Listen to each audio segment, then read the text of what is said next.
I'm Sue Hickey. Chris and I have been partners for a long time, and 3 years ago I found him very ill upstairs, realised that he was in cardiac arrest, and with the help of the 999 gave him CPR.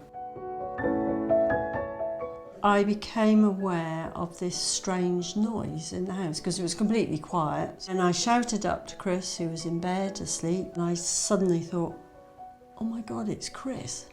He's making the noise.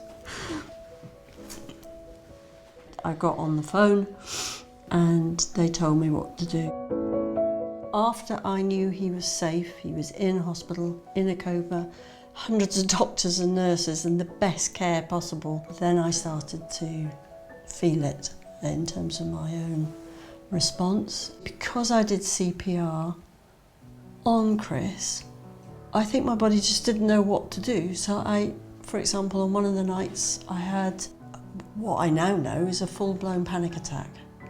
Shock and trauma affects you profoundly through your body, but also your mind. And one of the things is you can't be around loud noises. You keep literally jumping out of your skin.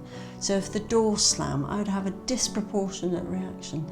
So I eventually worked out it was probably, this is kind of like post-traumatic stuff that I've heard about. So I began to look at that and look on the internet. I talked to my GP and she said, yes, you are showing some of the traumatic symptoms that you get after a big shock.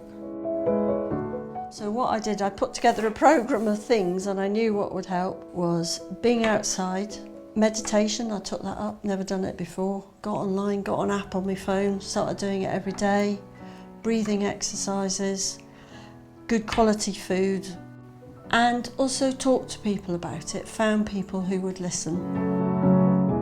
The fundamental thing is to recognise your journey is as complex and as valid and as real as the person who is ill and receiving treatment and perhaps ongoing treatment. And you need to look after yourself. You've just got to start doing it.